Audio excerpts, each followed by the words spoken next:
আসসালামু আলাইকুম প্রিয় দর্শক।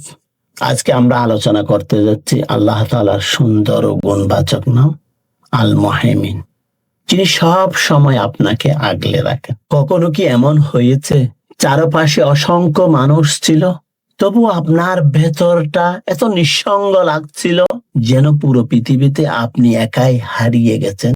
কখনো কি মাঝরাতে বুকের ভেতরে হঠাৎ ভয় নেমে এসেছে, কারণ জানা নেই, সব কিছু ভেঙে পড়ছে, আর ঠিক তখনই সব দরজা বন্ধ হয়ে যায়, সব পরিচিত মুখ দূরে সরে যায়। তখনও একজন আছেন যিনি নীরবে আপনাকে দেখছেন, ভালোবাসছেন, আগলে রাখছেন। তিনি সে সত্তা আল মুহাইমিন, রক্ষক, তত্ত্বাবধায়ক, চিরসজাগ, অভিভাবক, যার অভিভাবকত্বের কোনো তুলনা নাই, এক মুহূর্তের জন্য কোনো সময় বাদ নাই। এ নামটি শুধু একটি শব্দ নয়, এ যেন তার জন্য আকাশ থেকে নেমে আসা নিরাপত্তার ছায়া। হাইমানা ধাতু থেকে এসেছে আল মুহাইমিন, যার অর্থ তিনি তত্ত্বাবধান করেন, পাহারা দেন, পূর্ণ কর্তৃত্বে সব কিছুকে ঘিরে রাখেন। কিন্তু শুনুন, তিনি শুধু আপনাকে দেখেন না, তিনি আপনাকে জানেন।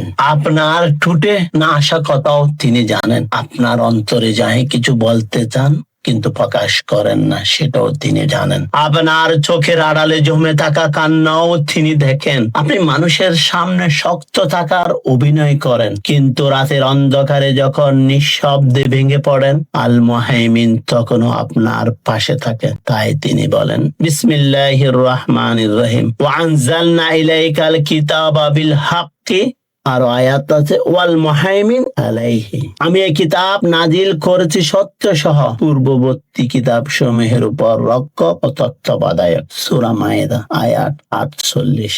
খেয়াল করুন, কোরআনকে আল্লাহ তাআলা মুহাইমিন বলেছেন, কারণ এই কিতাব শুধু পথ দেখায় না, এই কিতাব আপনাকে আগলে রাখেন। অন্ধকারে আলো হয়ে দাঁড়ায়, সব কিছু অন্ধকার হলো এই কিতাব, এই কোরআন আপনাকে আলো দিতে পারে, আলো দেন। ভুল পথে হারিয়ে যাওয়ার আত্মাকে ফিরিয়ে আনে।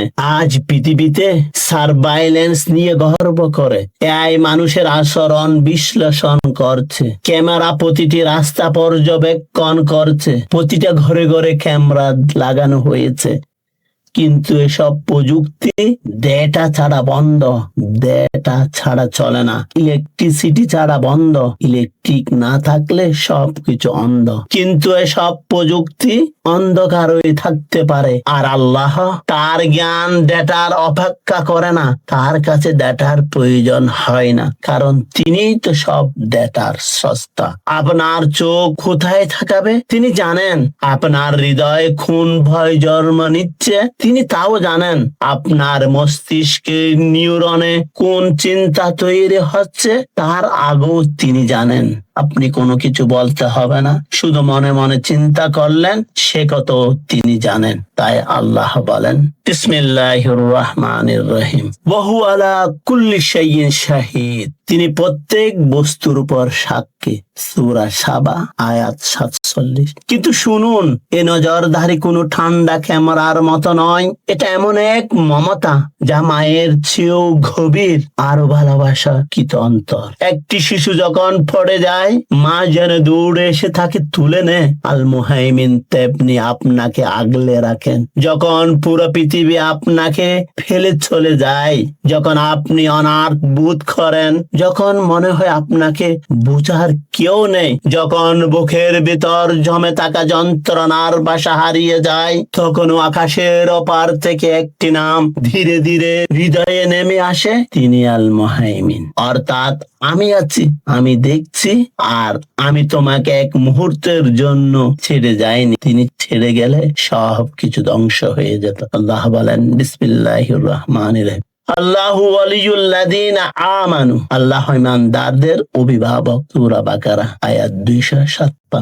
তাই আজ যদি আপনি দুশ্চিন্তায় ডুবে থাকেন, যদি মনে হয় ভেতরটা ভেঙে যাচ্ছে, যদি পৃথিবী আপনাকে ভুলে যায়, তবুও ভেঙে পড়বেন না, কারণ আপনার রব আল মুহাইমিন। আপনার প্রতিটা দীর্ঘ শ্বাস তার জ্ঞানে আছে, আপনার প্রতিটা কান্না তার আরশ পর্যন্ত পৌঁছে যায়, আপনার প্রতিটা ভয় তার দরজা তার দয়ার ছায়ার নিচে আছে। তাই আজ রাতে ঘুমানোর আগে শুধু একবার হৃদয় দিয়ে বলো, ইয়া মুহাইমিন, হে আমার রক্ষক, তুমি আছো বলে আমি এখনো টিকে আছি। আল্লাহ আমাদের সবাইকে এটা বলার তৌফিক দান করুক। আমিন, আমিন।